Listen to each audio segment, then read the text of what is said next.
This weekend I was reading a permaculture magazine and came across an article that just kind of made my head go boom.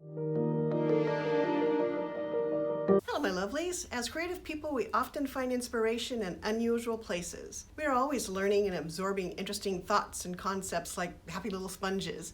We are chatting now because we love pulling historical clothing into our daily lives. If you're new here, my name is Althea and I'm here to talk about sewing, courage, and creativity and all things history bounding. And today I'm adding in some gardening talk. We recently completed our COVID project of building a stacked stone garden, and I plan to fill it with plants found in Roman and early medieval kitchen gardens. This weekend I was reading a permaculture magazine and came across an article that just kind of made my head go boom because, well, it certainly applied to permaculture, and I'm definitely going to be applying it to my own wee forest garden. It just struck me that this is also a useful set of tips for working through limitations and assumptions and fears that we may have that block us from creating those amazing garments that make us feel amazing while we wear them, or even finding the courage to wear them in public once we have sewn them or purchase something pretty. This is Editing Althea, and while I was editing this video this week to get it out on Sunday, Angela Baker over at Parkrose Permaculture came out with a great video related to permaculture that I thought you might be interested in, so I will link to it down below. She does a great job on explaining how the 12 principles of permaculture can help you out in just about anything. So check it out. The article was titled 10 Tips and Tools for a Radical Redesign for Creating the World of Your Dreams by Dr. Charlie Brennan and Bridget O'Brien. I will link to their website below in the description. If you're into this permaculture thing, you can check out their website and see more about the authors that inspired me to make this video. Let's dig right into it, why don't we? See what I did there? We all make assumptions every day.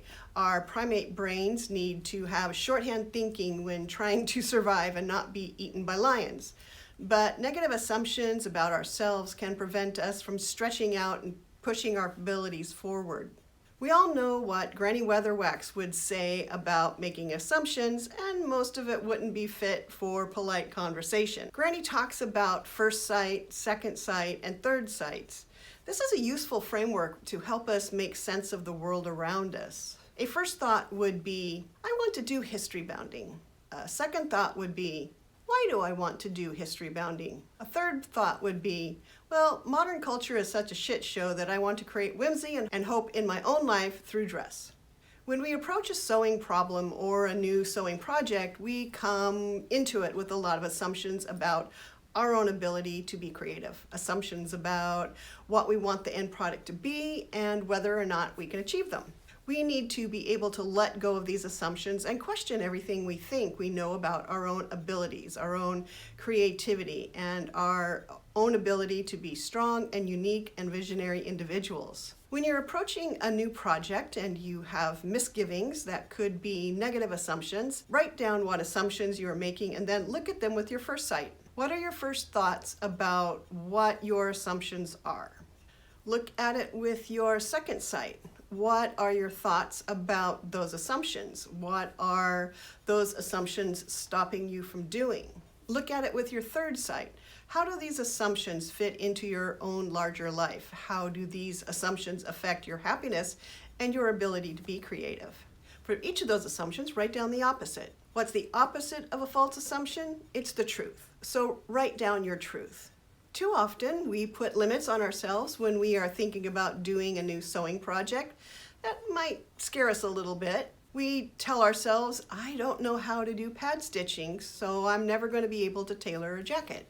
Or I don't know how to draft a pattern, so I will never be able to make truly unique garments. Or your sewing machine scares you, so you are just going to hand sew everything. When we're starting a new project, we need to clear out all of these limitations. We need to push ourselves a little bit beyond our own comfort zone. I mean, it's okay to do projects where you're entirely comfortable with everything.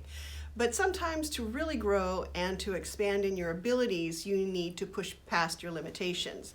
You need to take a chance and possibly fail. Just do it with the cheap fabric before you're cutting into the expensive stuff. What you think is a limitation is just a little lie that your brain tells yourself. So ask yourself, self, is this really a limitation or is it just something you need to learn?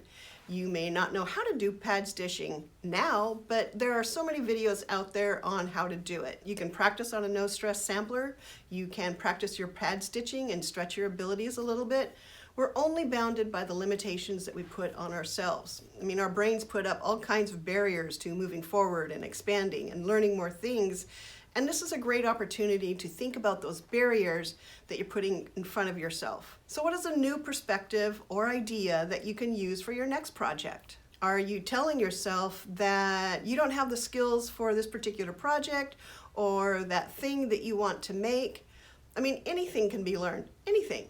If you don't know how to, for instance, make a welt pocket, there are so many videos, but you can also look at places like Skillshare and some of the other online course marketplaces. Or you can look around your friend circle and see if there's anyone who can teach you how to do that. Do you have any older relatives that might be able to teach you how to do welt pockets? Do you have a sewing machine repair shop or a local fabric shop in your area? Oftentimes they're great resources for sewing classes. Not knowing how to do anything is not an excuse. It's just a place of starting.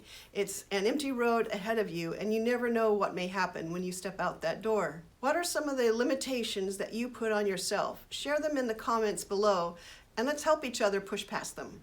I want to contradict myself here and suggest that smaller bites might sometimes be better than big daunting tasks, especially if you're a fairly new sewist. For instance, you might want to make a full-on 1890s ball gown that you saw in some television show or movie that's rather complicated with many layers and fiddly bits. What you can do is break that outfit down into its components and then pick the smallest thing, picked because it's the easiest thing to do in that outfit, and then do it. That's taking one step towards your goal. It's a small step. I think once you find you take that first step, the next one's easier, and then the next one is even easier, and pretty soon you have your outfit completed. You can stand back and be proud of yourself. What happens when your sewing project doesn't turn out like you'd planned? Don't just chuck it.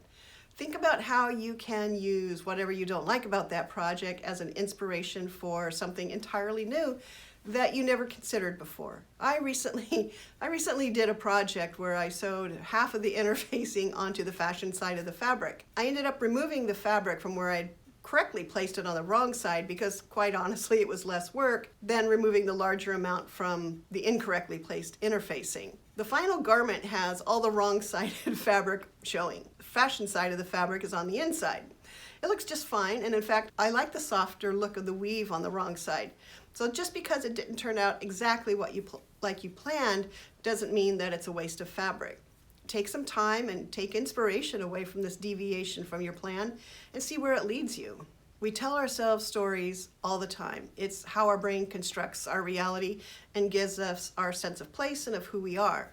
How we build our narrative is influenced by so many factors, both external and internal. Those of us who are on the curvier side or the older side or the non-binary side knows this for a fact. I mean, is anything really normal these days? Sometimes we can feel that historical clothing we see in videos is just not for us, that we're too big, we're too old, we're too frumpy, or we're too something, that our brain is telling us that we can't enjoy the things we want to be able to. And this is where you need to switch that pattern when you feel yourself thinking those kinds of thoughts. I know it's hard, I really do, trust me, but every time you think one of those thoughts, take a moment and write it down, and then write the opposite.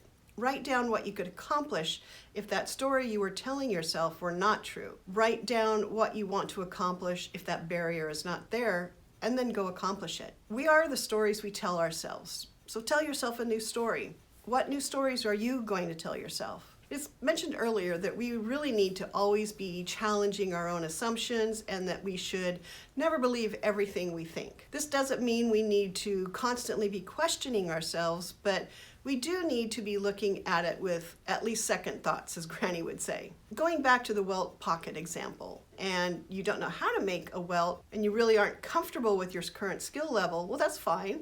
Why does it have to be a welt pocket? It could be a patch pocket, it could be a side seam pocket, it could be a slip pocket.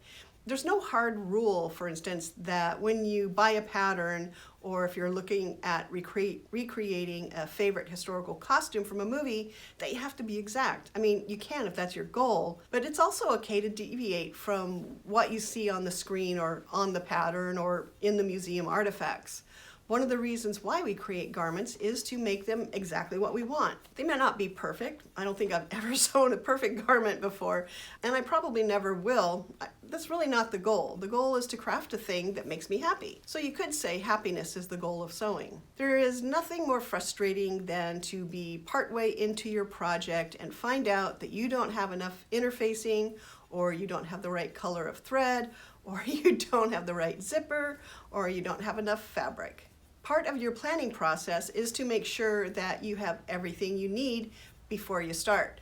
This means taking some time to list out all the notions that you're going to need before you even sit down at the sewing machine or you make that first cut into the fabric. Study the pattern, or if you're drafting the pattern yourself, think about what sewing steps you're going to be taking and then list those out. This will help you avoid surprises like not having buttons or sewing thread or any of the other things that you know we've all forgotten before in our sewing projects. Spending some quality time with a pen and paper or a computer spreadsheet to know what you have can help prevent heartbreak and frustrating delays during your project. Check out this video somewhere on how I plan sewing projects. We can't be truly creative and centered in ourselves if our basic needs aren't being met. So as you're preparing for a sewing project, take some time to make sure you're eating right, you're sleeping well, and that you're getting exercise and fresh air. I mean, do that self-care to make sure that your needs are being met.